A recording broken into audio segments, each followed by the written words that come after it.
Hello students, मैं संदीप झा आपका स्वागत करता हूं अपने चैनल कॉन्सेप्ट ऑफ केमिस्ट्री पर। आज के क्लास में हम लोग केमिस्ट्री के एक बहुत ही इंपॉर्टेंट टॉपिक मोल कॉन्सेप्ट के बारे में पढ़ने वाले हैं।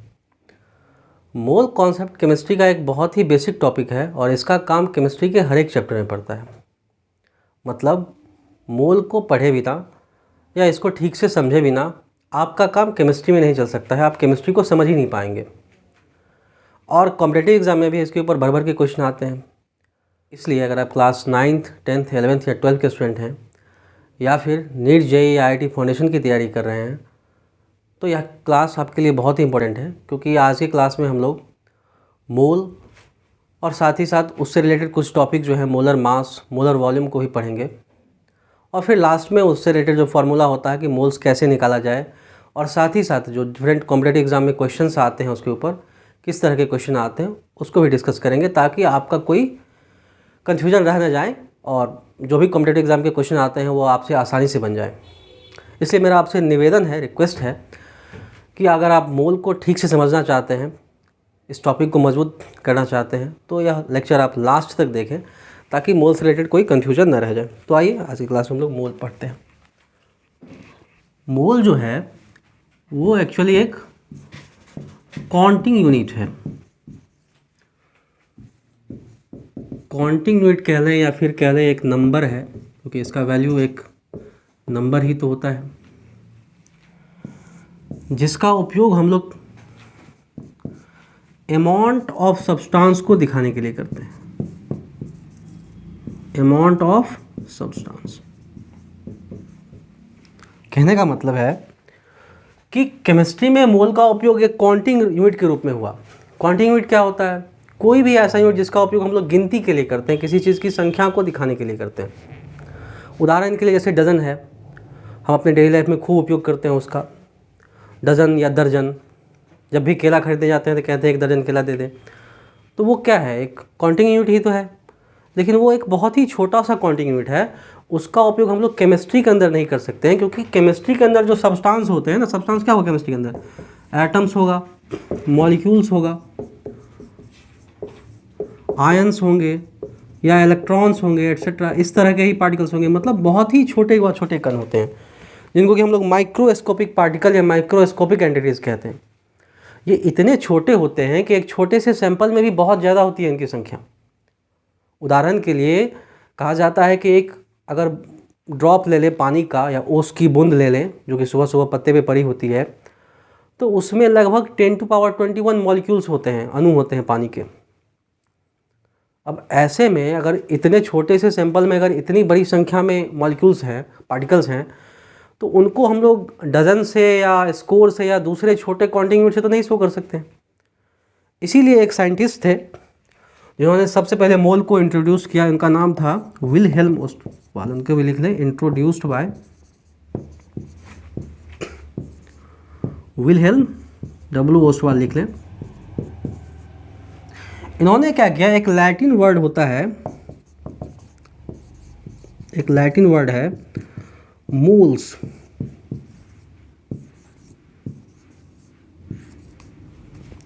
जिसका मतलब होता है पाइल या फिर हीप। हिंदी में कहें तो ढेर, किसी भी चीज़ का ढेर, जैसे चावल गेहूं का ढेर होता है वैसा ही ढेर। तो कहने का मतलब है, अगर हम कहें कि moles of atoms, moles of atoms, तो इसका क्या मतलब है कि एटम्स का ढेर, पाइल्स या फिर हीप्स ऑफ एटम्स। मतलब एटम का ढेर। हम कहें कि moles of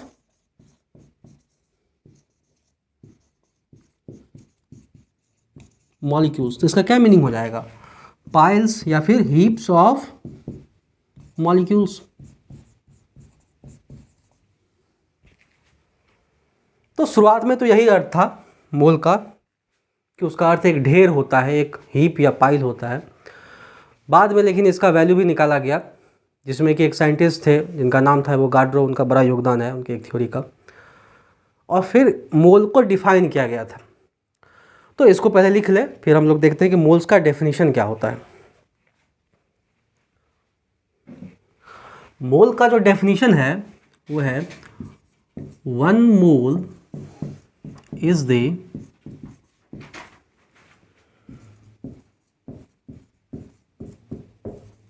amount of substance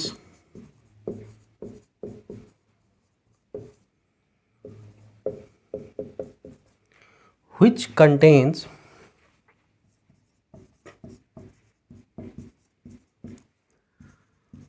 as many particles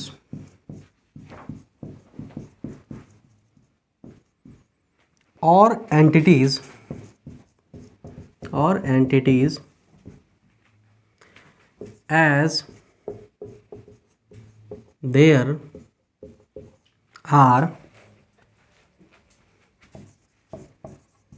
are atoms in exactly 12 gram of C12 isotope. ठीक है, क्या कहता है कि 1 mole is the amount of substance which contains as many particles or entities as there are atoms in exactly 12 gram of C12 isotope.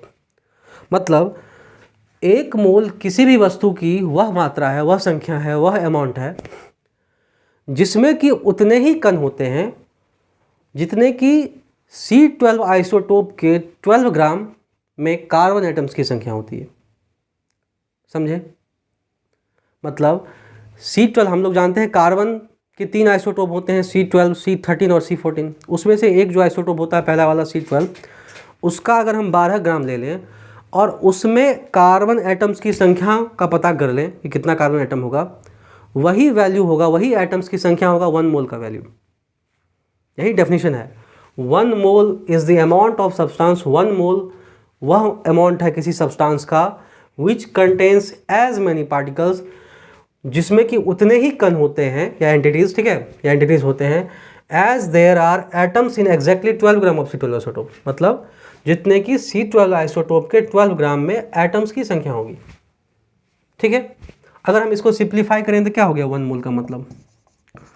1 मोल का मतलब हो गया number of carbon atoms in 12 gram of C12 isotope. इतने बड़े definition का बस इतना ही मतलब है कि एक मोल का मतलब है कि C12 आइसोटोप के 12 ग्राम में कार्बन एटम्स की क्या संख्या होगी। और इसको अगर हम निकालने पे आए तो कैसे निकालेंगे? हमारे पास टोटल मास दिया हुआ है C12 आइसोटोप का 12 ग्राम। अगर हमें एक कार्बन एटम का मास पता हो ग्राम में और उसको हम इसको हम उससे डिवाइड कर दें तो हमें नहीं मिल जाएगा कार्बन एटम की संख्या। करके देखते हैं। 12 ग्राम हो गया टोटल मास, और एक एटम का मास तो वैसे एमयू में 12 एमयू होता है, हम लोग पढ़े हैं, पर ग्राम में देखें तो वो होता है 1.992648 इंटू 10 टू पावर -23 ग्राम।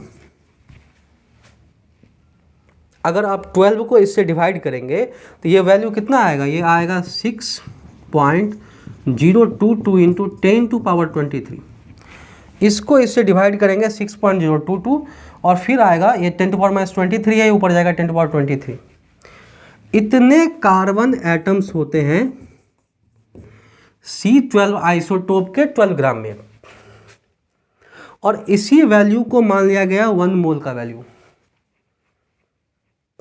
ठीक है, अगर इसको अगर हम एक्सपेंडेड फॉर्म में लिखें तो ये देख सकते हैं कि कितना बड़ा वैल्यू होगा। इसको 10 टू पावर 23 से मल्टीप्लाई करेंगे तो कितना होगा? 6022। अभी भी 20 जीरो और देने होंगे। 1 2 3 4 5 6 7 8 9 10 11 12 13 14 15 16 17 18 19 20। आप देख सकते हैं कितनी बड़ी संख्या है।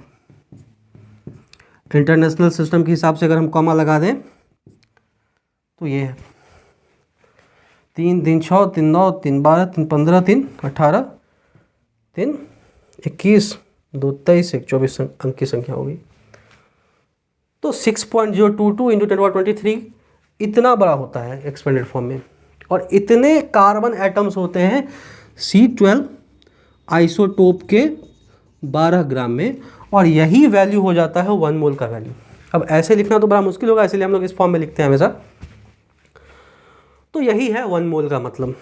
इसको नोट डाउन कर ले, फिर आगे हम लोग देखते हैं। तो 1 मोल का वैल्यू हमें क्या मिला, क्या निकाला हम लोगों ने कि 1 मोल होता है 6.022 इंटू 10⁻23 पार्टिकल्स पर मोल।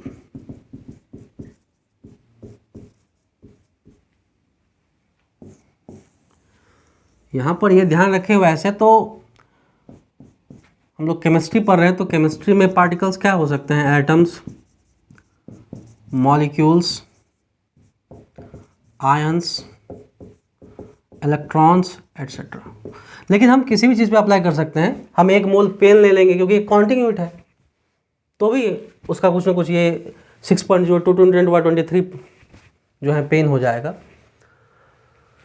अब देखिए मोल का जो वैल्यू है ना, मोल का वैल्यू ऐसे ही नहीं आ गया। एक साइंटिस्ट थे जिनका नाम था एमिडियो एवोगाड्रो।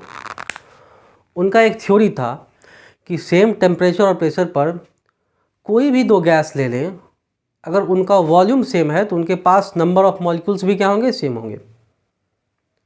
और इसी थ्योरी का उपयोग करते हुए इस मोल का वैल्यू निकाला गया था। ये जो वैल्यू हम लोग पढ़ते हैं 6.022 इंटू 10⁻23 पार्टिकल्स पर मोल, ये एवोगाड्रो साहब के थ्योरी का बड़ा योगदान है इसमें। यही कारण है कि एवोगाड्रो साहब के सम्मान में इस वैल्यू का नाम उन्हीं के नाम से दे दिया गया। कहा गया कि जो 6.022 इंटू 10⁻23 है, इसको एवोगाड्रो नंबर कहेंगे। क्या कहेंगे इसको, एवोगाड्रो नंबर या एवोगाड्रो कांस्टेंट। तो हम इसके ऐसे भी लिख सकते हैं कि 1 mole equal to 6.022 into 10⁻23 particles per mole. इतना तो होता ही है। इक्वल हम लिख सकते हैं 1 Na मतलब एवोगाड्रो नंबर, या एवोगाड्रो नंबर के और भी अलग अलग बुक्स में अलग अलग नोटेशन मिलते हैं। तो 1 N0 से भी दिखाते हैं या L से भी दिखाते हैं कई लोग। तो ये तीनों एक ही चीज़ है, ध्यान रखना है। यहाँ पर ये ध्यान रखना है, ये जो Na है या फिर N0 है या फिर L है, ये सब एक ही चीज़ है। इसका नाम है एवोगाड्रोज कांस्टेंट या नंबर, एवोगाड्रोज कांस्टेंट या फिर एवोगाड्रोज नंबर। Na आप अगर 11th-12 में जाएँ देखेंगे तो वहाँ हमेशा Na मिलेगा लिखा हुआ। वहीं 10th का 9th का NCERT देखेंगे तो N0 मिलेगा। वहीं एक रेफरेंस बुक आता है 9th-10th में, एस चांद, उसमें देखेंगे तो L लिखा रहता है। तो अलग अलग बुक्स में अलग अलग मिलेगा, पर तीनों का मतलब एक ही है। और मोस्टली हम लोग Na या N0, 9th-10th के बच्चे N0, और हम लोग 11th-12 में Na भी यूज़ करते हैं। तो यही है एवोगाड्रो नंबर या एवोगाड्रो कांस्टेंट। एक बात और ध्यान रखें, मोल का जो सिंबल होता है वो होता है MOL मोल, जो कि अमाउंट ऑफ सब्सटेंस को दर्शाता है। इसको नोट डाउन कर ले। मोल को हम लोग ऐसे भी समझ सकते हैं, जैसे हम लोग डेली लाइफ में यूज़ करते हैं कई सारे काउंटिंग यूनिट। 1 डजन ले लें, डजन का मतलब क्या होता है, दर्जन। तो उसका क्या मतलब होता है, 12 आइटम्स, 12 कोई भी चीज़। वैसे ही 1 स्कोर ले लें तो उसका मतलब क्या होता है, 20 आइटम्स। 1 ग्रॉस ले लें तो उसका क्या मतलब होता है, 144 आइटम्स। ऐसे ही अगर हम 1 मोल ले लें तो 1 मोल का क्या मतलब हो सकता है, 6.022 इंटू 10⁻23 आइटम्स। समझे बात को, कि 1 मोल का मतलब क्या हुआ कि 6.022 इंटू 10⁻23 आइटम्स, कुछ भी इतना। या फिर ऐसे लिख लें इसको, 1 मोल ऑफ एनीथिंग, किसी भी चीज़ का 1 मोल का क्या मतलब है, 6.022 इंटू 10⁻23 ऑफ दैट थिंग,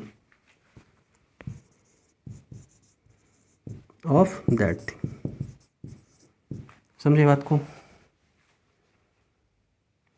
तो 1 मोल आप किसी भी चीज़ का ले लें, वो 6.022 इंटू 10⁻23 होगा उसी चीज़ का। आप एग्जाम्पल के लिए ले लें, जैसे हम लोग लिखे, मान लो कि 1 डजन केला, 1 डजन मान लो पेन ले लिए, तो 1 डजन पेन का मतलब क्या हुआ, 12 पेन। लेकिन वहीं 1 मोल पेन ले लिए 1 मोल पेन, तो इसका मतलब क्या हो गया 6.022 इंटू 10⁻23 पेन्स। आपने 1 मोल हाइड्रोजन एटम ले लिया, तो इसका क्या मीनिंग होगा 6.022 इंटू 10⁻23 हाइड्रोजन एटम्स। समझ रहे हैं बात को? ऐसे ही और एग्जांपल हम ले सकते हैं। आपने ले लिया 1 मोल हाइड्रोजन का ही मॉलिक्यूल ले लें, H2 मॉलिक्यूल, तो इसका क्या मतलब होगा 6.022 into 10⁻23 H2 molecule.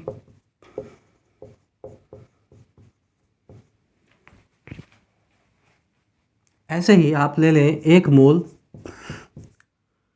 H2O molecule, water molecule, इसका मतलब क्या हो गया यही नंबर 6.022 इंटू 10⁻23 मॉलिक्यूल्स। और एग्जांपल मॉलिक्यूल्स ही क्यों, कंपाउंड ले लें कोई 1 मोल NaCl। हम जानते हैं कि NaCl एक सॉल्ट है और सॉल्ट का मॉलिक्यूल नहीं होता, उसका क्या होता है फॉर्मूला यूनिट। अगर आप नहीं जानते हैं तो आगे पढ़ेंगे। तो सॉल्ट का फॉर्मूला यूनिट होता है, तो 1 मोल NaCl का मतलब क्या हुआ कि 6.022 इंटू 10⁻23 फॉर्मूला यूनिट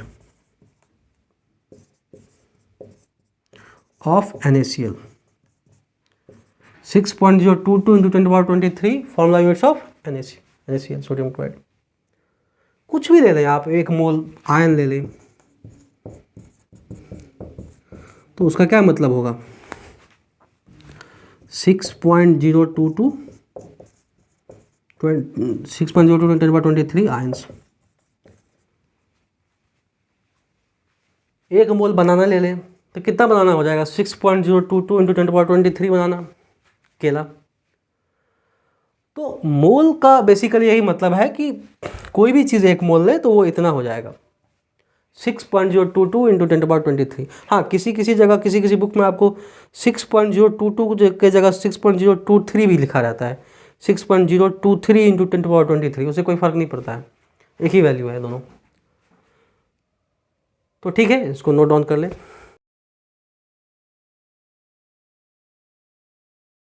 अब हम मोल के बारे में एक और इम्पोर्टेंट चीज़ सीखते हैं।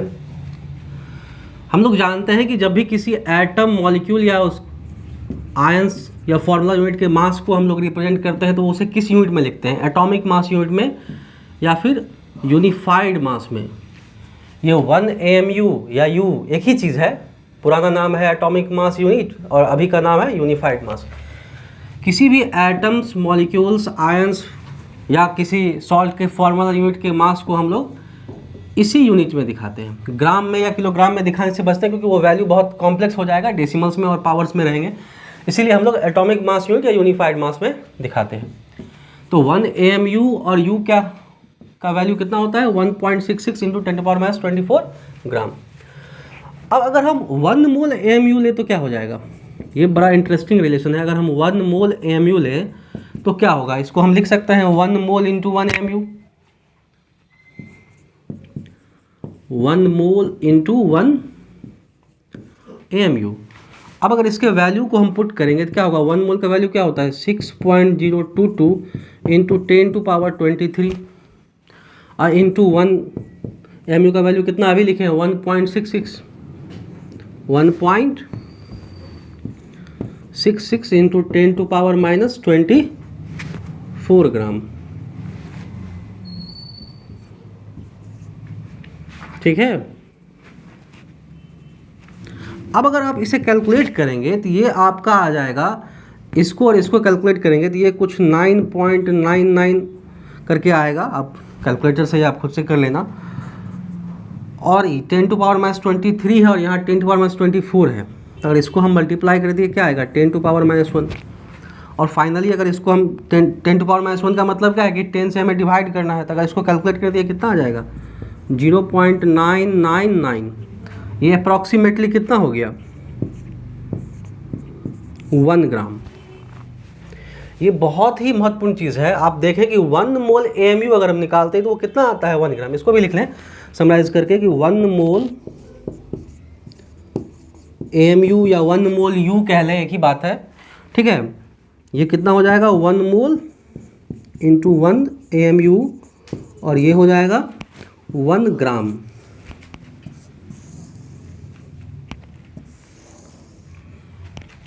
ठीक है, इसको नोट डाउन कर ले। तो हमने अभी देखा कि 1 मोल AMU कितना होता है 1 ग्राम होता है, और इसी के आधार पर एक मोल का जो है नया नाम दे दिया गया, उसे ग्राम यूनिट भी कहा जाने लगा। और इस ग्राम यूनिट ये जो है बड़ा ही इंपॉर्टेंट चीज़ है, आमतौर पर बच्चे इसमें कंफ्यूज होते हैं और गलती करते हैं। 1 ग्राम यूनिट अगर किसी भी चीज़ का लिखा है 1 ग्राम यूनिट ऑफ एनीथिंग, तो वो हो जाएगा 1 mole of that thing. 1 gram unit का मतलब क्या है 1 मोल, मतलब 6.022 इंटू 10⁻23। उदाहरण के लिए जैसे मान लो हम पहला ले लेते हैं, ठीक है, कि दे दे कि 1 ग्राम एटम लिखा हो कहीं पे। 1 ग्राम एटम ऐसे लिखा हो, चाहे ऐसे भी लिखा हो सकता है 1G एटम, G फॉर ग्राम। तो इसका क्या मतलब है? आमतौर पर बच्चे जो गलती करते हैं, 100 में से 90 बच्चे गलती करते हैं कि इस ग्राम को वो एटम का मास समझ लेते हैं। वो समझते हैं कि एटम का मास दिया हुआ है 1 ग्राम, जबकि ये नहीं है। ये मास ये एक्चुअल में 1 मोल है। 1 ग्राम एटम का मतलब है कि 1 मोल एटम। 1 ग्राम एटम का मतलब है 1 मोल एटम। तो आप ये गलती नहीं करेंगे, ये ध्यान रखना, ये बहुत इंपॉर्टेंट है, क्योंकि क्वेश्चन को घुमाने के लिए इस तरीके से जानबूझ करके पूछा जाता है ताकि बच्चे कंफ्यूज करें। और 100 में से मैं कह रहा हूँ 90 बच्चे जो हैं ये गलतियाँ करते हैं। तो इसको लिख लें पहले, 1 ग्राम एटम को 1G एटम भी लिखेंगे। इसका मतलब क्या हुआ 1 मोल एटम, 1 मोल एटम्स। या फिर इसको ये भी लिख सकते हैं 1 Na एटम्स, क्योंकि मोल को तो Na से भी रिप्रेजेंट करते हैं, और वो वैल्यू कितना होता है इसका 6.022 इंटू 10⁻23 एटम्स। ठीक है, इसी प्रकार से इसको भी एक चार्ट बना लें।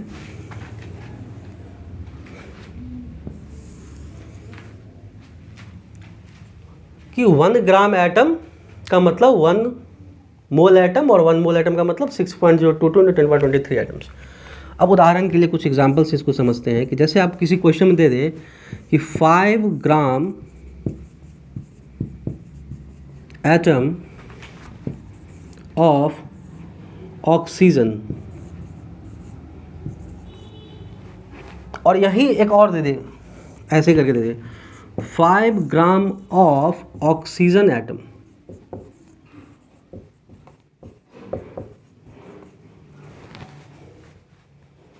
क्या अंतर है दोनों में? क्या दोनों सेम ही चीज़ है? 5 ग्राम एटम ऑफ ऑक्सीजन मतलब ऑक्सीजन एटम का 5 ग्राम, और इसका भी मतलब क्या है 5 ग्राम ऑफ ऑक्सीजन एटम, तो इसका भी मतलब क्या होगा कि ऑक्सीजन एटम का 5 ग्राम। ऐसा नहीं है। अभी हमने पढ़ा कि 1 ग्राम एटम का मतलब होता है 1 मोल एटम, ये वैसा ही है। मतलब 5 ग्राम एटम का मतलब ये 5 मोल ऑफ ऑक्सीजन एटम है, 5 मोल ऑफ ऑक्सीजन एटम। आप पूछेंगे कि ऑक्सीजन मॉलिक्यूल है कि एटम, ये आपको कैसे पता चला? यहाँ लिखा हुआ है एटम, यहीं 5 ग्राम मॉलिक्यूल लिखा होता है, समझ जाते कि ऑक्सीजन मॉलिक्यूल का 5 ग्राम दिया हुआ है। 5 ग्राम मॉलिक्यूल मतलब 5 मोल ऑक्सीजन मॉलिक्यूल था, पर यहाँ चूंकि 5 ग्राम ऑक्सीजन एटम है, ठीक है ना, 5 ग्राम एटम ऑफ ऑक्सीजन है, इसका मतलब ऑक्सीजन एटम का 5 मोल। 5 ग्राम एटम का मतलब 5 मोल ऑफ एटम, यही दिया हुआ है ना। ये मास नहीं है, ये इस बात को ध्यान से समझ लें। ये नोट मास लिख देता हूँ मैं यहाँ पे। इसको भूल से भी आप मास नहीं समझेंगे।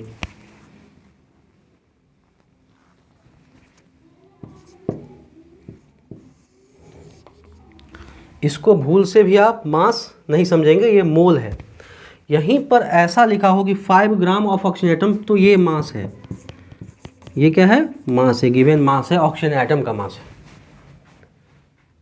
अब इतना बड़ा अंतर है, थोड़ा सा ऑफ आगे पीछे हो जाए, एटम आगे पीछे हो जाए, वहाँ एटम बाद में लिखा हुआ है, यहाँ एटम पहले लिखा हुआ है। इसी कारण से अक्सर बच्चे 100 में से 90-95 बच्चे ये गलतियाँ करते हैं। उन्हें लगता है कि ये मास है, उन्हें या तो क्लास में ठीक से बताया नहीं गया होता या फिर कुछ ध्यान नहीं देते हैं।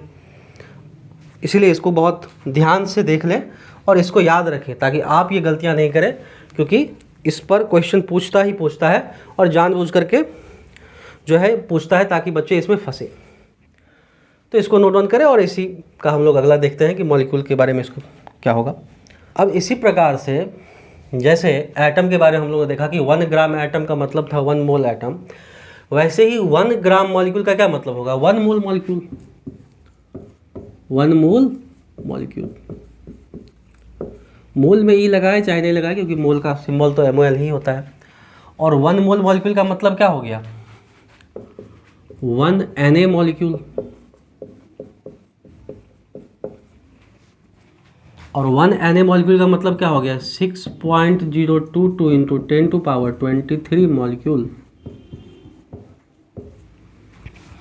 मतलब किसी भी चीज़ का आपको दे दे, कह दे कि 10 gram molecule of bromine gas, इसका मतलब क्या है कि ब्रोमीन गैस का 10 मोल है, ब्रोमीन मॉलिक्यूल का 10 मोल है, क्योंकि ग्राम मॉलिक्यूल का मतलब मोल ऑफ मॉलिक्यूल्स होता है, ठीक है ना। ये मास नहीं है, मॉलिक्यूल का मास नहीं है। इसी प्रकार से ये फॉर्मूला यूनिट के बारे में भी दे सकता है कि 1 ग्राम फॉर्मूला यूनिट। 1 ग्राम ऐसे लिखे, चाहे जी करके भी लिख सकता है, ऐसे भी लिख सकता है। यहाँ तो मैंने नहीं लिखा, लेकिन वो आप समझ जाएं कि 1G फॉर्मूला यूनिट ऐसे करके भी लिख दे, एक ही बात है। ग्राम को हम लोग जी से दिखाते हैं, फॉर्मूला यूनिट। तो इसका मतलब भी क्या होगा? इसका भी मतलब है 1 मोल फॉर्मूला यूनिट। या फिर ऐसे लिखे 1 Na फार्मूला यूनिट, या उसका वैल्यू लिख दें सीधे 6.022 इंटू 10⁻23 फार्मूला यूनिट।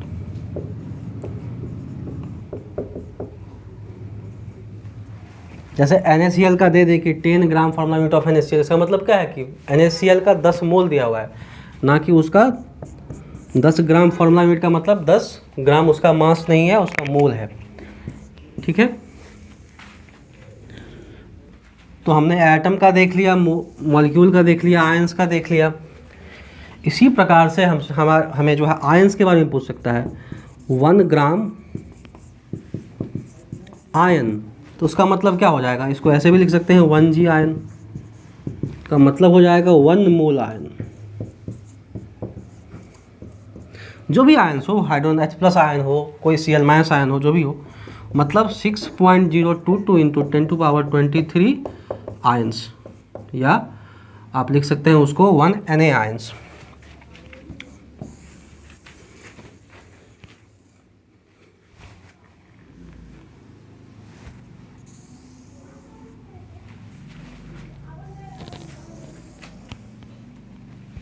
तो आपने देखा कि मोल को अलग नामों से भी पूछा जा सकता है क्वेश्चन के अंदर, और वो है ग्राम यूनिट। 1 ग्राम एटम या 1 ग्राम मॉलिक्यूल या 1 ग्राम फॉर्मूला यूनिट या 1 ग्राम आयन, कुछ भी, तो उसका मतलब मोल हो जाता है। और अगर हम ये नहीं जान रहे होते तो हम क्वेश्चन में पक्का है कि गलती करते, क्योंकि हम उसे मास मान करके, उसे वजन मान करके चलते। तो ठीक है, इसको नोट डाउन कर ले। फिर हम लोग नेक्स्ट टॉपिक मोलर मास के बारे में देखेंगे, क्या होता है मोलर मास।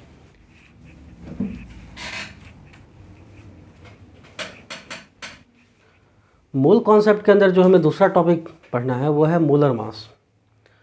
आपने पहले एटॉमिक मास, मॉलिक्यूलर मास ये सब पढ़ रखा होगा, वैसा ही है, बस थोड़ा सा अंतर है।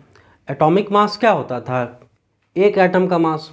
जब भी हम एक एटम का मास लिखते हैं AMU में तो वो होता है एटॉमिक मास। एटॉमिक मास या मॉलिक्यूलर मास हम लोग क्या करते हैं? AMU या U में लिखते हैं, यूनिफाइड मास में या एटॉमिक मास में। वैसे ही मॉलिक्यूलर मास क्या होता है? एक मॉलिक्यूल का मास। पर मोलर मास क्या होता है? अगर वही एटम हम 1 मोल ले लें, एक एटम का मास तो एटॉमिक मास है, पर वही एटम अगर हम 1 मोल ले लें तो 1 मोल एटम का मास जो हो जाएगा वो हो जाएगा उसका मोलर मास। मतलब अगर हम 6.022 इंटू 10⁻23 एटम्स का मास निकाल लें कैलकुलेट करके ग्राम में, तो वो हो जाएगा उस एटम का मोलर मास। और इसी तरीके से अगर हम मॉलिक्यूल का देखें तो एक मॉलिक्यूल का मास तो मॉलिक्यूलर मास होता था, जिसको कि AMU में या U में लिखते थे।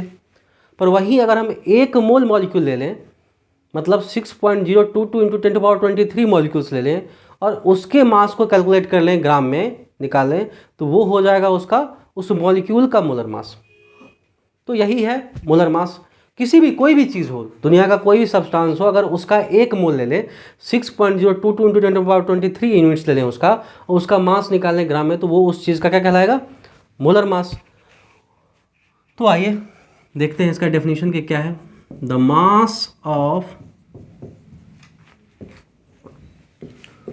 1 मोल of a substance in grams is called molar mass.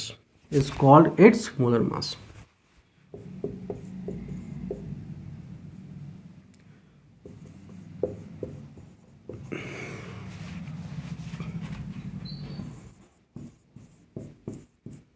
कहने का मतलब है, इसका डेफिनेशन ही है, the mass of 1 mole of a substance in grams is called its molar mass.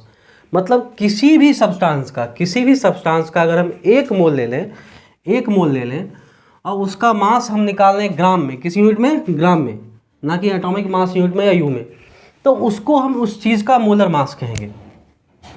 मतलब समझ गए? कोई भी चीज़, एटम हो, मॉलिक्यूल्स हो, आयंस हो, फॉर्मूला यूनिट हो, अगर उसका हम 1 मोल ले लें, मतलब 6.022 इंटू 10⁻23 ले लें, इतना ले लें वो, और उसका मास निकाल लें ग्राम में, तो वो हो जाएगा उसका मोलर मास।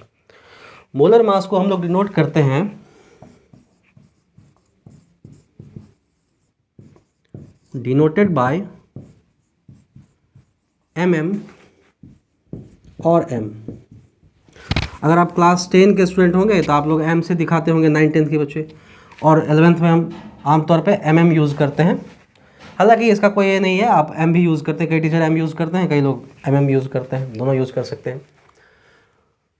ठीक है। अब इसमें एक चैलेंज क्या है, अगर हम आप मोलर मास एग्जांपल के लिए जैसे ले लें, कोई एक ले लें, जैसे ऑक्सीजन एटम है,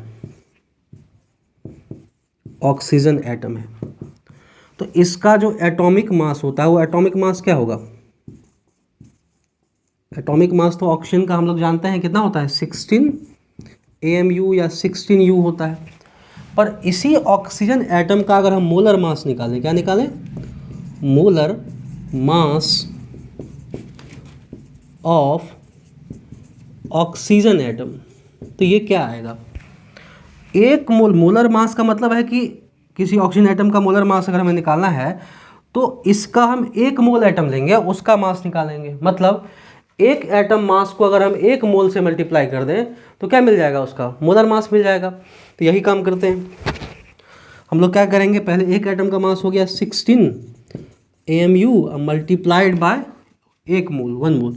1 मोल कितना होता है? 6.022 है इंटू 10⁻23। अब अगर इसको हम मल्टीप्लाई करें तो हमें जो आएगा वो हो जाएगा इसका मोलर मास।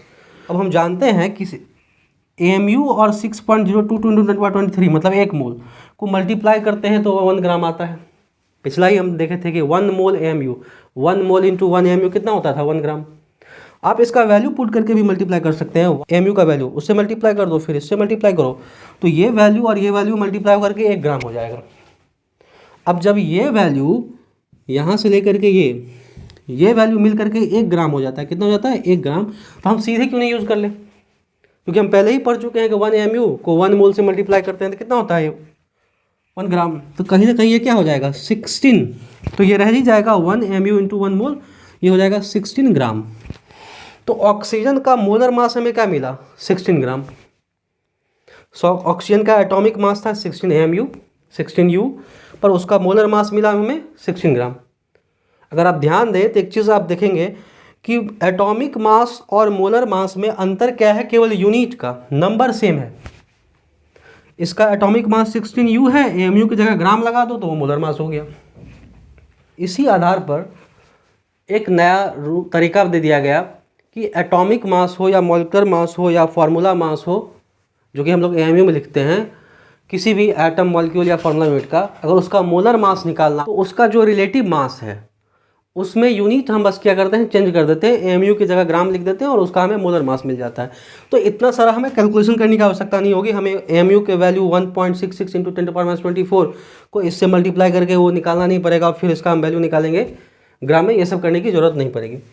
तो चलिए इतना लिख लीजिए, उसके बाद मैं दिखाता हूँ कैसे हम लोग मोलर मास सीधे निकाल सकते हैं। नोट डाउन कर लें इसको। तो मोलर मास निकालने का एक सीधा तरीका जो दिया गया वो क्या कहा गया कि the molar mass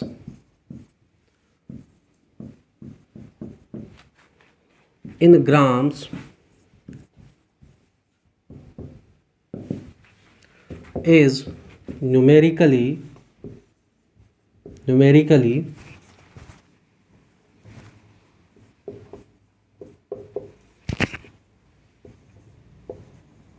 equal to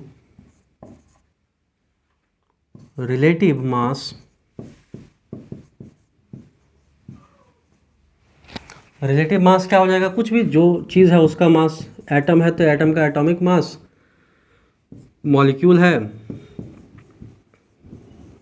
तो मॉलिक्यूलर मास, फॉर्मूला यूनिट है तो फॉर्मूला मास, जो भी है वो मास, ठीक है, इन यू और एएमयू।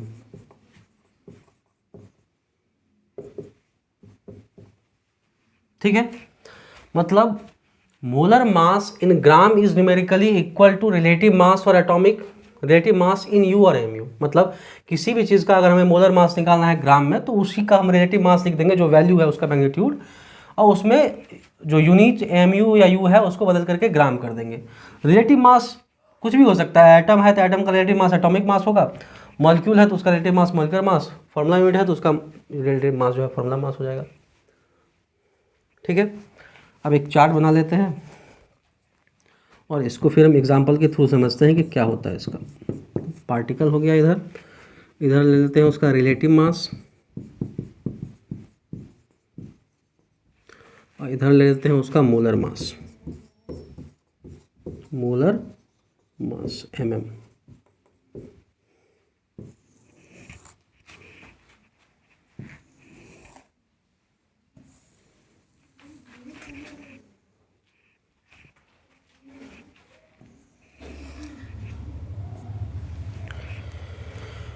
सबसे पहले ले लेते हैं हम लोग हाइड्रोजन एटम। मान लो कि हाइड्रोजन एटम ले लिया हमने, तो हाइड्रोजन एटम का जो रिलेटिव मास होगा, वो हाइड्रोजन एटम है तो उसका रिलेटिव मास क्या हो गया, एटॉमिक मास। और एटॉमिक मास हाइड्रोजन एटम का कितना होता है, 1 AMU, 1 AMU या फिर 1 U लिख सकते हैं, क्योंकि रिलेटिव मास तो U में या फिर AMU में लिखना है और मोलर मास किस में लिखना है, तो ये लिखना है ग्राम में। ठीक है, तो ये है। अब अगर इस हाइड्रोजन एटम का हमें मोलर मास लिखना हो तो कुछ नहीं करना है, 1 U की जगह हम लोग क्या करेंगे, इसका 1 ग्राम कर देंगे और कुछ चेंज नहीं करना है, केवल यूनिट चेंज कर देना है। इसी प्रकार से अगर हम दूसरा एग्जांपल ले लें, जैसे मान लो कि O2 मॉलिक्यूल ले लिया हमने, अब ऑक्सीजन मॉलिक्यूल है O2 तो इसका तो मॉलिक्यूलर मास होगा,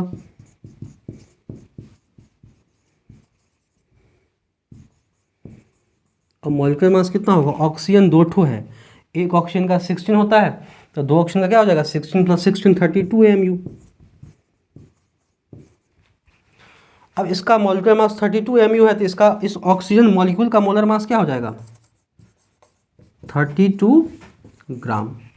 एकदम सिंपल है, 32 AMU है, 32 ग्राम कर दें इसको, केवल यूनिट बदलना है, अलग से कैलकुलेट करके नहीं निकालना है। ये बड़ा रेडीमेड तरीका हम लोगों को मिल गया है, एकदम आसानी से हम लोग इससे निकाल देते हैं। कोई और ले, जैसे NaCl ले लिया हमने, NaCl। अब NaCl क्या है, फॉर्मूला यूनिट है ये तो, क्योंकि ये सॉल्ट होता है, सॉल्ट का मॉलिक्यूल नहीं एग्जिस्ट करता है, उसका फॉर्मूला यूनिट होता है सॉल्ट का। तो NaCl का अगर हम इसके जो मास, फॉर्मूला यूनिट का जो मास होता है उसको बोलते हैं फॉर्मूला मास, और NaCl का अगर हम फॉर्मूला मास निकालें तो वो क्या हो जाएगा, इसका सोडियम का होता है 23 mu अब प्लस क्लोरीन का 35.5 mu, 23 प्लस 35.5।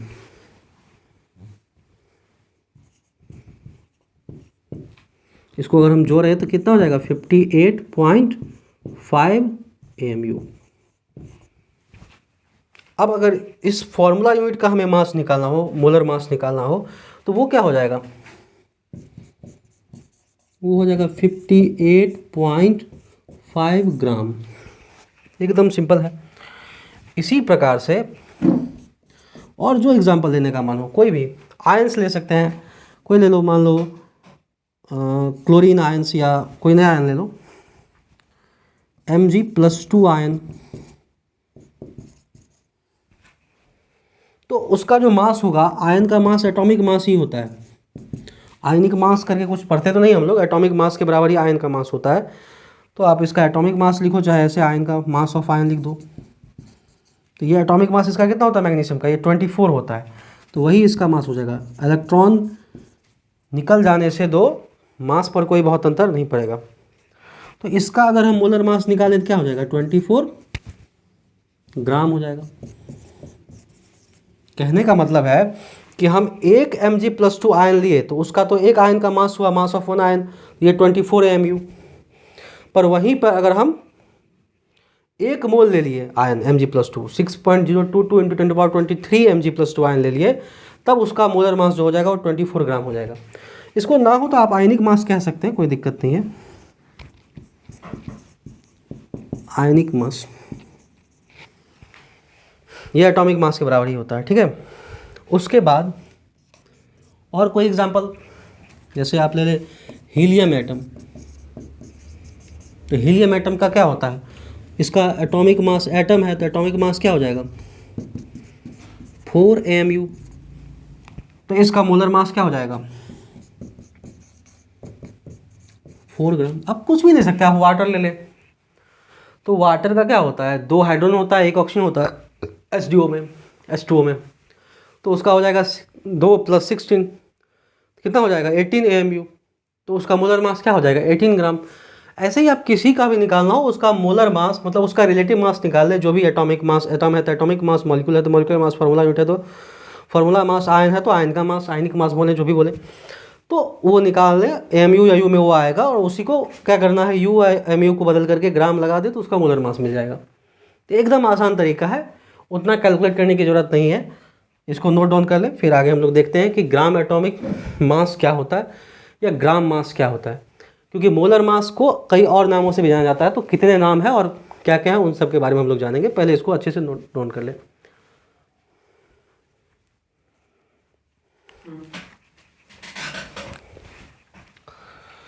अब देखें कि मोलर मास को कई और नामों से भी जाना जाता है, जिसमें आप कई जगह देखते होंगे कि ग्राम एटॉमिक मास लिखा होता है या ग्राम मॉलिक्यूलर मास होता है, लिखा रहता है, ग्राम फार्मूला मास लिखा रहता है, GMM, GAM, GFM। तो सोच में पड़ जाते हैं कई बार बच्चे कि क्या होता है ये, क्योंकि उन्हें पता नहीं होता है कि ये मोलर मास का ही दूसरा नाम है। तो आइए इसके बारे में थोड़ा समझ लेते हैं। सबसे पहले GAM। GAM का मतलब क्या है, ग्राम एटॉमिक मास। क्या नाम है इसका पूरा, gram atomic mass. Gram atomic mass क्या होता है, mass of 1 gram atom, mass of 1 gram atom. अब अगर आपको याद हो तो कुछ ही देर पहले हम लोगों ने पढ़ा था मोल के अंदर कि 1 ग्राम एटम का मतलब होता है 1 मोल एटम। अगर 1 ग्राम एटम का मतलब है 1 मोल एटम, इसका मतलब मास ऑफ 1 ग्राम एटम का मतलब क्या हुआ कि मास ऑफ 1 मोल एटम। इसका मतलब ग्राम एटॉमिक मास का मतलब क्या हुआ कि मास ऑफ 1 मोल एटम। तो लिख ले इस बात को, मतलब ये क्या हो गया, मास ऑफ 1 मोल एटम। अब अगर हम 1 मोल एटम लिखते हैं तो 1 मोल कितना होता है, 1 Na के बराबर होता है। तो हम इसको ये भी लिख सकते हैं, mass of 1 Na atom. Atoms लगा दें। और मास ऑफ वन एटम को हम ऐसे भी तो लिख सकते हैं, मास ऑफ 6.022 इंटू 10⁻23 एटम्स।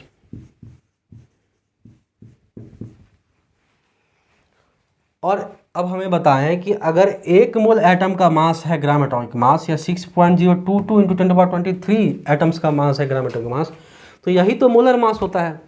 इसी को तो मोलर मास कहते हैं किसी एटम का। तो ये क्या हो गया, ये हो गया मोलर मास ऑफ एटम।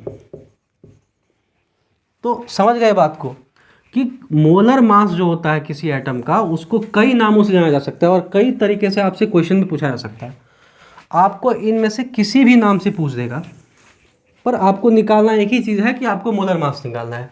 आपसे कह दे कि ग्राम एटॉमिक मास निकालो ऑक्सीजन एटम का, या कह दे कि GAM निकालो, सिंपली बोल दे, या फिर कहे कि mass of 1 gram oxygen atom निकालो, 1 ग्राम एटम ऑफ ऑक्सीजन निकालो, या फिर आपको कहे कि mass of 1 mole oxygen atom निकाले, या फिर mass of 1 Na oxygen atom निकालो, या फिर mass of 6.022 into 10⁻23 oxygen atoms निकालो, या फिर मोलर मास निकालो ऑक्सीजन एटम का। सबका मतलब एक ही है, सबका मतलब एक ही है कि आपको मोलर मास ही निकालना है। तो एग्जाम में क्या करते हैं, क्वेश्चन को घुमाने के लिए अलग अलग नामों से पूछते हैं, और जिनको ये सारी चीज़ें नहीं पता होती है वो फंस जाते हैं इसमें कि पता नहीं इन दोनों में कुछ अंतर है कि क्या है, नहीं है, क्योंकि पता ही नहीं है। इसी प्रकार से अगर हम मॉलिक्यूल के लिए लें, तो मॉलिक्यूल के लिए हम क्या कहेंगे, GMM, मतलब ग्राम मॉलिक्यूलर मास।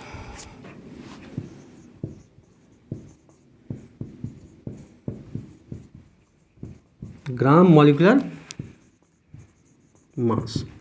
और ग्राम मॉलिक्यूलर मास का मतलब क्या हुआ, मास ऑफ 1 ग्राम मॉलिक्यूल।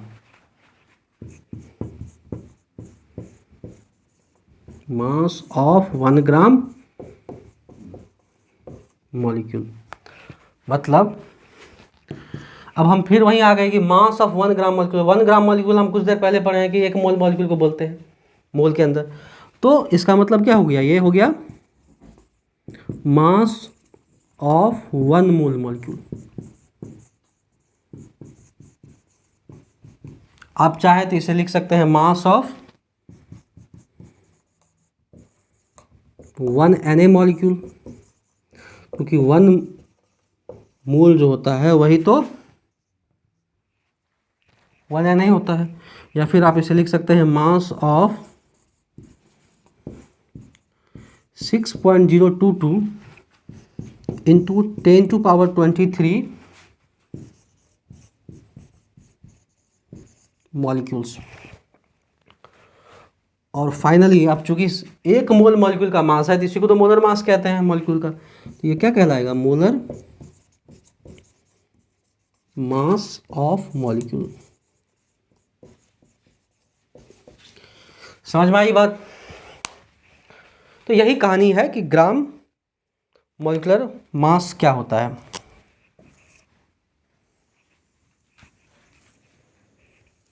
इसको एक बॉक्स में लिख लें, और इन सब का एक ही मतलब होता है, ये भी ध्यान रखें। इतना नोट डाउन कर ले, फिर मैं अगला एक ग्राम फॉर्मूला मास होता है उसके बारे में बताता हूँ। तो अब एक रह गया है इसमें ग्राम फॉर्मूला मास, इसको भी देख ले क्या होता है, GFM।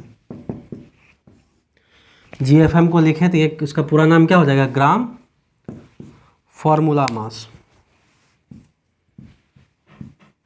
ग्राम फॉर्मूला मास, ये क्या होता है, mass of 1 gram formula. Same उसी तरीके से जैसे हम लोग लिखते आए हैं, mass of 1 gram formula unit. Mass of 1 gram formula unit. और 1 ग्राम फॉर्मूला यूनिट क्या होता है, 1 मोल फॉर्मूला यूनिट। तो क्या हो जाएगा, ये mass of 1 mole formula unit. ठीक है। और 1 मोल फॉर्मूला यूनिट को हम 1 Na तो भी तो लिख सकते हैं, तो mass of 1 Na formula unit.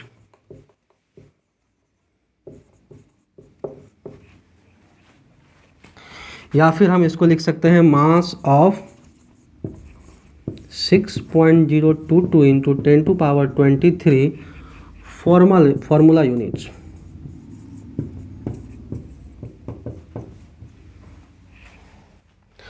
या फिर हम इसको लिख सकते हैं मोलर मास ऑफ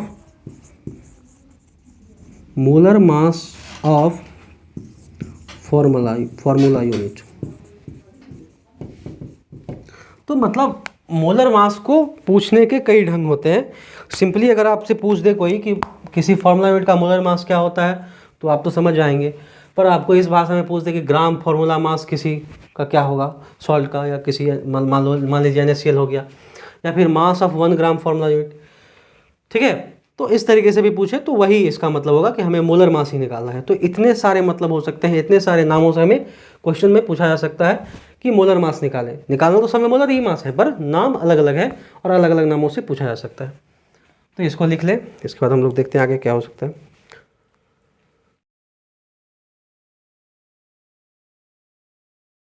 चलो अब देखें, मोल कॉन्सेप्ट के अंदर जो हमें तीसरा टॉपिक समझना है वो है मोलर वॉल्यूम। हम लोगों ने मोलर मास पढ़ा था और वैसा ही होता है मोलर वॉल्यूम भी। मोलर मास क्या होता था कि 1 मोल सब्सटेंस है और उसका मास निकालें तो वो हो गया मोलर मास। वैसे ही मोलर वॉल्यूम भी होता है कि हम 1 मोल सब्सटेंस ले लें और उसका वॉल्यूम अगर हम निकाल लें कि वो कितना स्पेस ऑक्यूपाई कर रहा है तो वही उसका वॉल्यूम हो गया। क्योंकि वॉल्यूम का मतलब ही है आयतन, बोलते हैं हिंदी में। उसका मतलब क्या है कि कोई भी चीज़ कितना स्पेस ऑक्यूपाई कर रहा है वो उसका वॉल्यूम, वो उसका आयतन कहलाएगा। तो मोलर वॉल्यूम हम किसी का भी निकाल सकते हैं, वो सॉलिड हो, लिक्विड हो, गैस हो। पर लेकिन हमें यहाँ जो पढ़ना है, यहाँ पर जो हम पढ़ेंगे आगे, वो मेनली गैस के लिए पढ़ेंगे। क्योंकि गैस के लिए हमें एक खास वैल्यू मिलता है, खास करके जब हम स्टैंडर्ड मोलर वॉल्यूम पढ़ेंगे तो उसमें, और उसी से हमें मोल गैसियस मॉलिक्यूल्स के लिए, गैसियस सब्सटेंस के लिए मोल्स निकालने का एक नया तरीका मिल जाएगा। इसलिए आइए हम लोग पढ़ते हैं कि क्या होता है molar volume. The volume of, इसका जो डेफिनेशन है, the volume of 1 mole of a substance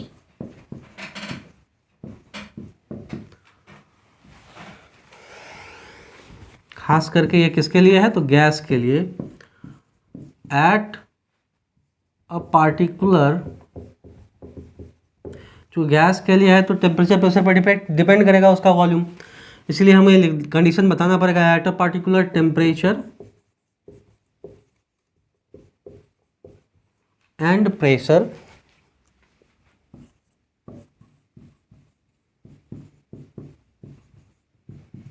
is called molar volume।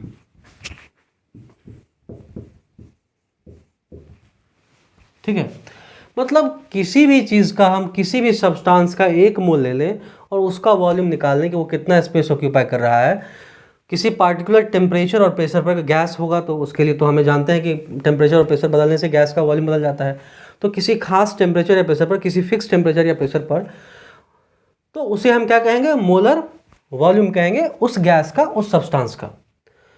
पर हमें जो पढ़ना है मेनली, मोलर वॉल्यूम से ज़्यादा इंपॉर्टेंट है हमारे लिए स्टैंडर्ड मोलर वॉल्यूम। और स्टैंडर्ड मोलर वॉल्यूम को समझने से पहले हमें पढ़ना पड़ेगा कि स्टैंडर्ड कंडीशन क्या होता है। अर्थात STP या NTP का आपने नाम सुना होगा, स्टैंडर्ड टेम्परेचर एंड प्रेशर, या फिर नॉर्मल टेम्परेचर एंड प्रेशर, वो क्या होता है उसको हमें समझना पड़ेगा। तो आइए उसको समझते हैं। STP,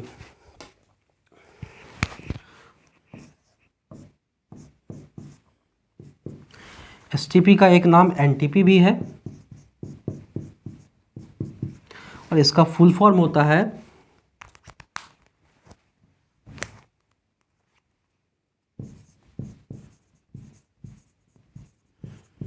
standard temperature and pressure. मतलब टेम्परेचर और प्रेशर का एक स्टैंडर्ड वैल्यू जो डिसाइड किया गया होगा, ठीक है, जो भी इससे रिलेटेड अथॉरिटी है उनके द्वारा, वो होता है स्टैंडर्ड टेम्परेचर एंड प्रेशर। इसी का पुराना नाम जो है वो NTP भी है, उसको बोलते हैं नॉर्मल, और करके लिख लें, नॉर्मल टेम्परेचर एंड प्रेशर,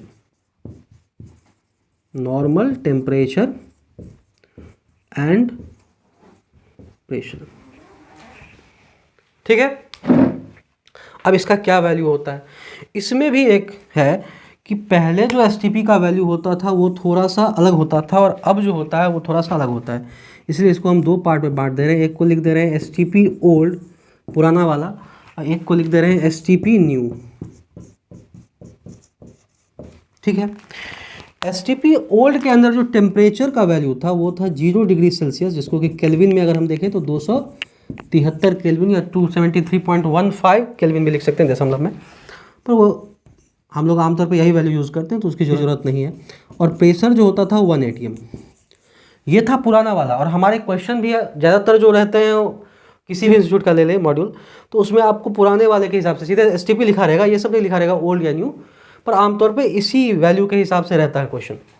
पर हमारे एनसीईआरटी में जो एसटीपी का वैल्यू दिया गया है वो नया वाला है, वो कितना है, तो टेम्परेचर का वैल्यू तो सेम ही होता है इसमें 273 केल्विन, पर प्रेशर का वैल्यू होता है 1 बार।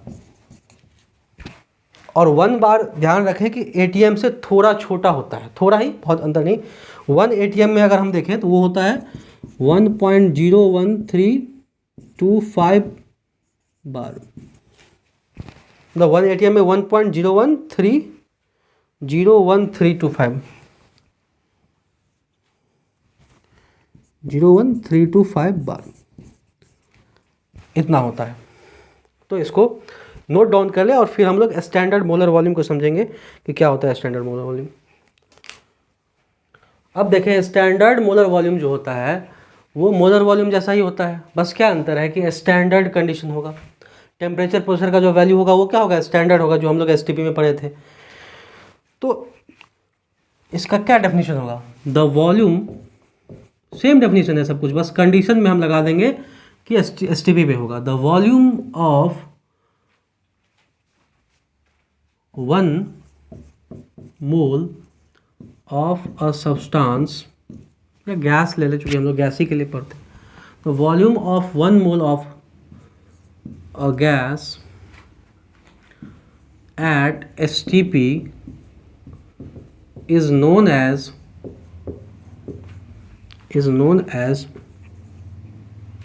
standard molar volume,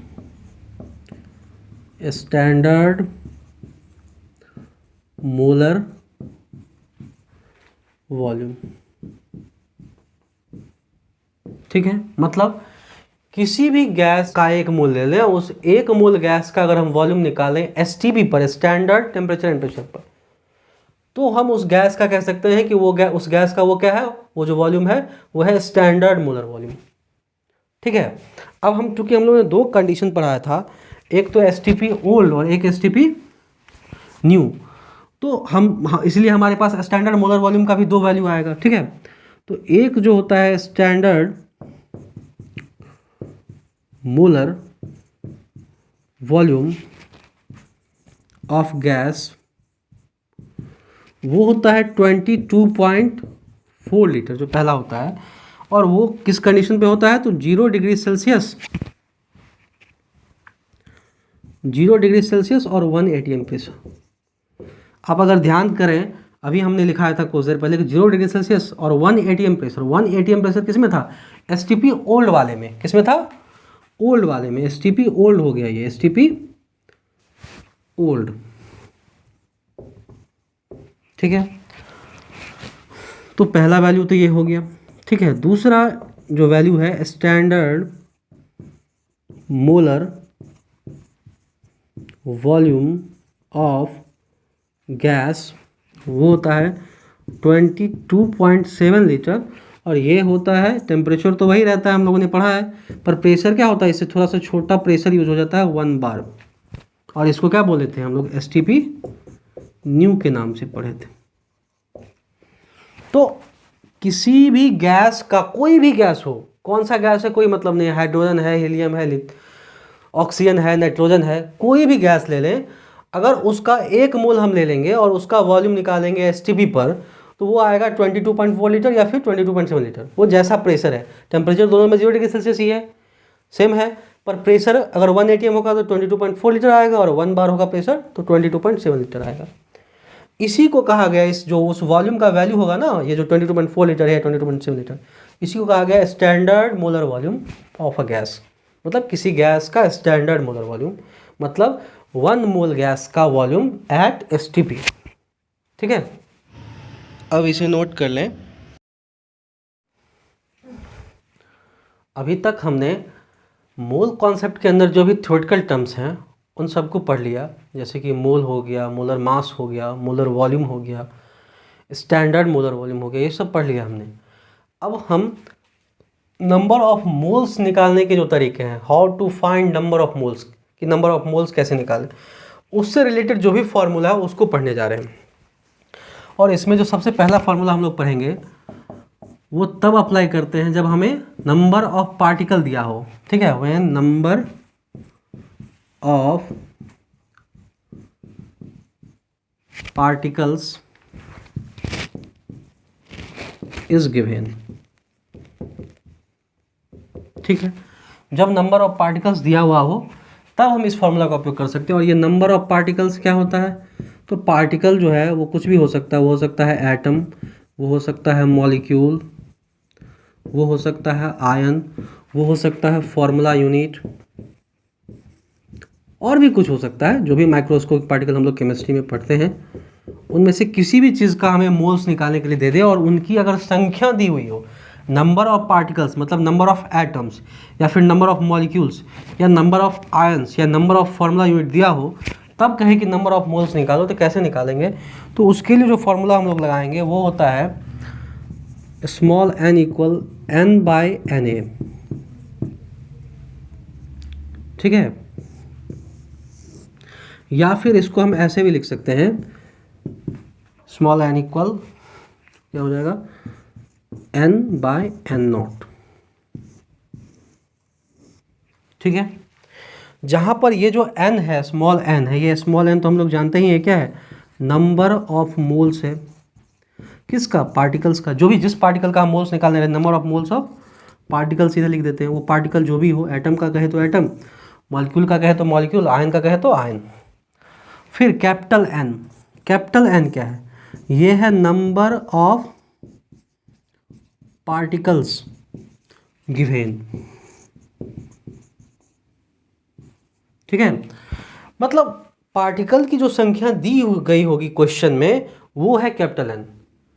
पार्टिकल की संख्या दी हुई है क्वेश्चन में, क्या मतलब है, जैसे किसी क्वेश्चन में दिया हो कि 10 लाख एटम है, हाइड्रोजन एटम है, या 10 करोड़ मॉलिक्यूल है, या कुछ भी दे दे, वो तो 10 टू पावर समथिंग में रहता है कि 12.044 into 10 to power 25 atoms of nitrogen है।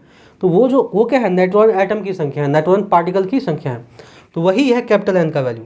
मॉलिक्यूल होगा तो मॉलिक्यूल का संख्या हो जाएगा N का वैल्यू, एटम होगा तो एटम की संख्या का वैल्यू हो जाएगा, एटम की संख्या हो जाएगा N का वैल्यू, फॉर्मूला यूनिट होगा तो उसकी संख्या हो जाएगा N का वैल्यू। जिस चीज़ का मोल निकालना है, जिस चीज़ की संख्या दी हुई है, उसका N का वैल्यू ये है। ठीक है, अब इसमें एक और चीज़ है Na। Na को N0 भी बोलते हैं, और ये है Avogadro number 6.022 into 10 to power 23। ये क्या है, एवोगाड्रो नंबर, जो हमने पहले ही पढ़ा है कि एवोगाड्रो नंबर क्या होता है, Na या N0 या L से भी दिखाते हैं, उसका वैल्यू होता है 6.022 इंटू 10 तो हम अगर N से पार्टिकल्स की संख्या दी हुई है उसको एवोगाड्रो नंबर से डिवाइड कर दे तो हमें नंबर ऑफ मोल्स मिल जाएगा। ऐसा क्यों होता है, क्योंकि हम जानते हैं कि एक मोल्स में इतना पार्टिकल होता है, तो अगर पार्टिकल की संख्या दी हुई है तो उसको हम एक मोल की के वैल्यू से डिवाइड कर दें, Na से डिवाइड कर दें, हमें क्या मिल जाएगा, Avogadro number, sorry number of moles. तो वही है Na N0 एक ही चीज़ है, एवोगाड्रो नंबर है या एवोगाड्रो कांस्टेंट है, चाहे तो लिख सकते हैं इसको एवोगाड्रोज नंबर या कांस्टेंट। ठीक है, तो ये इसको नोट डाउन कर ले, फिर हम नेक्स्ट फॉर्मूला देखते हैं।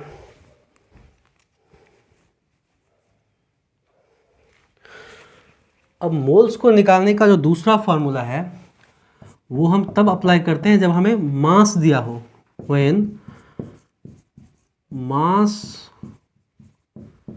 Of particle is given. मतलब जब जिस भी पार्टिकल का, एटम का, मॉलिक्यूल का, आयन का, when mass of particle is given, जब हमें पार्टिकल का मास दिया हुआ हो तब हम इस फार्मूला का उपयोग करेंगे। और पार्टिकल कुछ भी हो सकता है, एटम, मॉलिक्यूल, आयन, उसका अगर मास दिया है तो हम उसके लिए ये फार्मूला उपयोग करेंगे।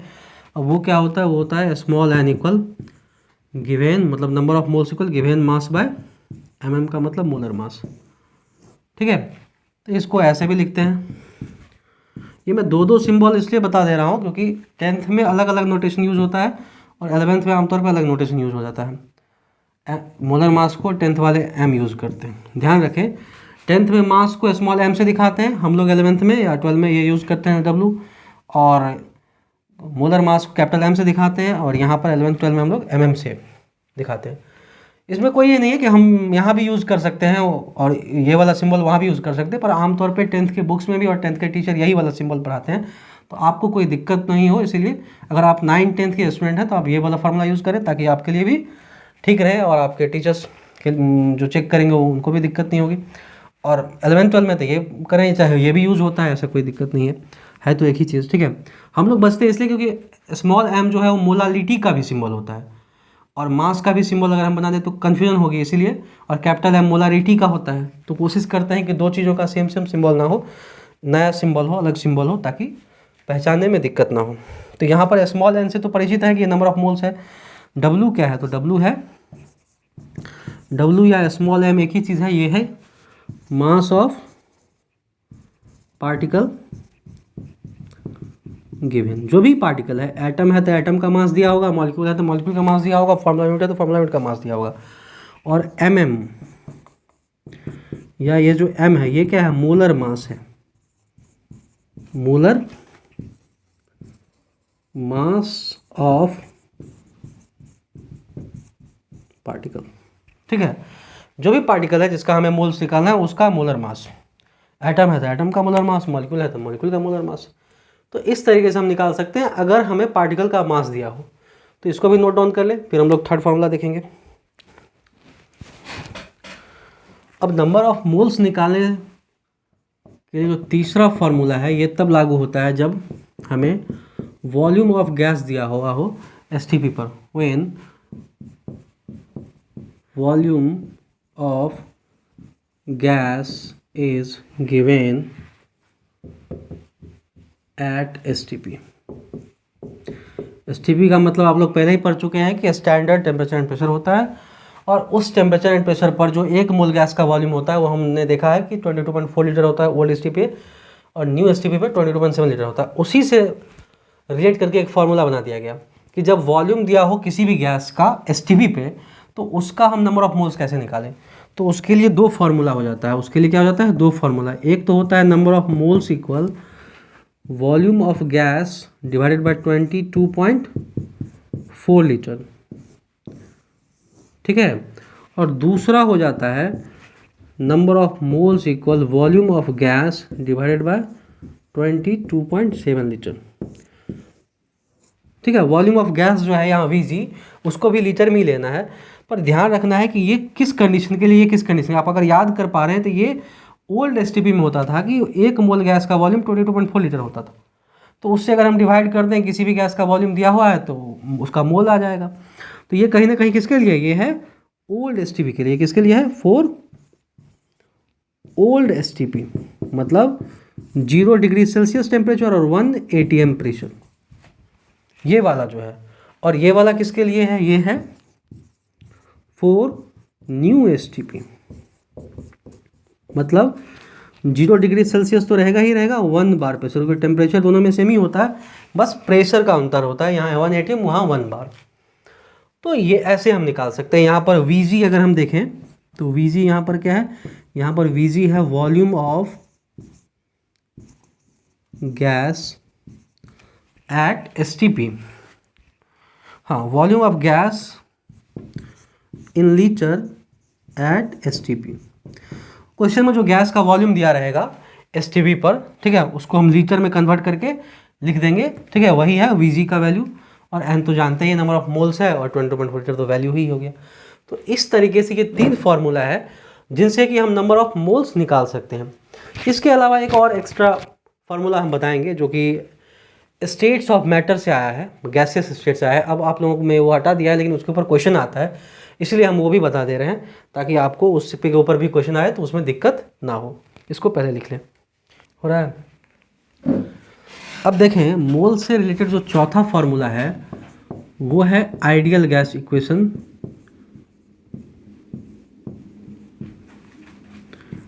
आइडियल गैस इक्वेशन से ये फॉर्मूला आया है, ठीक है। ये इक्वेशन गैस के लिए था और इसीलिए हम इसका उपयोग करके हम केवल गैस का नंबर ऑफ मोल्स निकाल सकते हैं। ये क्या था? ये था PV इक्वल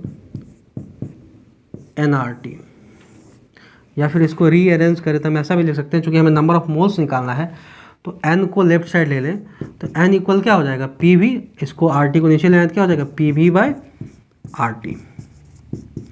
तो इस प्रकार हमें क्या फॉर्मूला मिल गया? n is equal to PV/RT।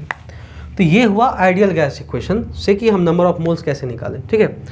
ये आइडियल गैस इक्वेशन हम क्लास 11th में एक चैप्टर था स्टेट्स ऑफ मैटर या गैसेस स्टेट कहते थे उसको, उसमें पढ़ते थे। वो अब हटा दिया गया है नीट जेई जो सिलेबस है उसमें, उससे भी और CBSE से भी, मतलब जेई मेन में हटा दिया गया, जेई एडवांस में तो है ही है, लेकिन फिर भी इसके ऊपर क्वेश्चन आते हैं क्योंकि ये बहुत इंपॉर्टेंट कॉन्सेप्ट है। और जितने भी रेप्यूटेड इंस्टीट्यूट हैं आप उनके अगर मॉड्यूल में देखेंगे तो पहला ही मोल कॉन्सेप्ट के अंदर ही आपको इसके ऊपर क्वेश्चन मिल जाएंगे कई सारे, तो इसीलिए ये पढ़ लेना है। और 9th-10th में अगर आप हैं तो 9th-10th के CBSE में तो वैसे ये नहीं है, लेकिन अगर आप IT फाउंडेशन की तैयारी कर रहे हैं तो आपको ये पढ़ना ही है। साथ ही साथ अगर आप ICSE बोर्ड के हैं फिर तो आपको पढ़ना ही है, क्योंकि आप में तो है ही वो, तो इसीलिए इसको देख लें, ठीक है। यहाँ पर जो n है, स्मॉल n क्या है? तो स्मॉल n तो हम लोग जानते हैं कि नंबर ऑफ मोल्स है। P क्या है? तो P है प्रेशर ऑफ गैस। P क्या है बुआ? प्रेशर, हाँ, pressure of gas in ATM और इन पास्कल।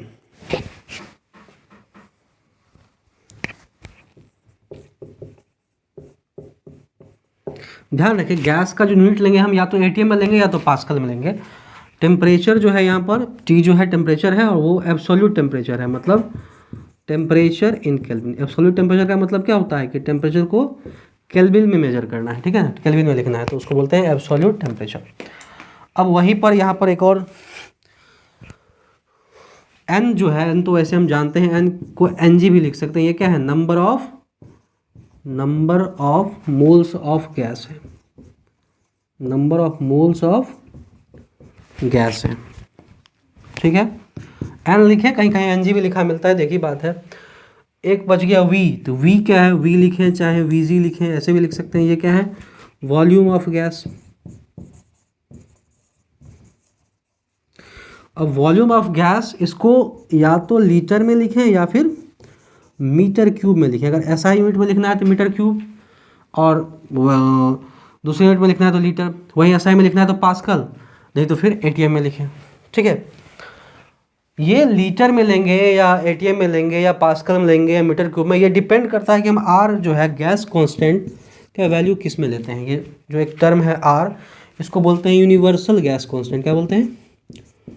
यूनिवर्सल गैस कांस्टेंट, जिसका वैल्यू होता है 0.0821 लीटर ATM पर केल्विन पर मोल। ध्यान से देखना, R का नाम है यूनिवर्सल गैस कांस्टेंट, जिसका वैल्यू होता है 0.0821 लीटर ATM पर केल्विन पर मोल। इस वैल्यू को आप 1/12 कर दें तो यही वैल्यू आएगा 0.081। तो इसको ऐसे भी लिख सकते हैं 1/12 लीटर ATM पर केल्विन पर मोल। कैलकुलेशन में आसानी होगी तो ऐसा यूज़ कर सकते हैं, या फिर इसका SI फॉर्मूला यूज़ कर सकते हैं 8.31 जूल पर केल्विन पर मोल। एक और होता है इसका 2 कैलोरी पर केल्विन पर मोल, पर वो हमें काम नहीं आएगा तो इसलिए उसको नहीं लिखना है। इतना आप नोट डाउन कर लें। अब ध्यान रखना है कि अगर हम गैस कांस्टेंट का वैल्यू हम ये वाला लेते हैं तो इसमें देखें लीटर ATM यूज हुआ है, तो इसका मतलब क्या है कि वॉल्यूम हम लीटर में लेंगे और प्रेशर हम ATM में लेंगे। वहीं गैस कांस्टेंट का वैल्यू अगर हम SI वाला ले लें जूल पर केल्विन पर मोल, तो फिर हम क्या करेंगे, SI फॉर्म में प्रेशर का वैल्यू क्या होता है? पास्कल में होता है, और वॉल्यूम का क्या होता है, मीटर क्यूब में होता है, तो उसमें ले लेंगे। तो ये ध्यान रखना है और हम इस फॉर्मूला को आसानी से यूज़ कर सकते हैं। आगे हम लोग इसके ऊपर क्वेश्चन भी करेंगे, तो इसको नोट डाउन कर लें। एक इसमें और लास्ट रह गया है, एक छोटा सा पॉइंट मैं बता देता हूँ, ध्यान रखें कि एक मोल जो होता है उसमें 1000 मिली मोल होता है, एम मोल लिख देता हूँ मैं। ये एक दूसरा फॉर्मूला मैं लिख दे रहा हूँ, ठीक है। एक मोल में 1000 मिली मोल होता है। कई बार मिली मोल निकालने के लिए भी पूछ देते हैं। मोल्स आप उसमें क्या करें, आप मोल्स निकालने हैं, उसको 1000 से मल्टीप्लाई कर दें तो मिली मोल निकल जाएगा। जैसे ग्राम से मिलीग्राम में कन्वर्ट करते हैं, क्या करते हैं, 1 ग्राम में 1000 मिलीग्राम, वैसे ही मोल में क्या होगा, एक मोल में 1000 मिली मोल होगा। ये ध्यान रखना है। यहाँ पर एम जो है, एम क्या है, ये है मिली और ये MOL मोल, तो ये ध्यान रखना है। तो इस बात को नोट डाउन कर लें।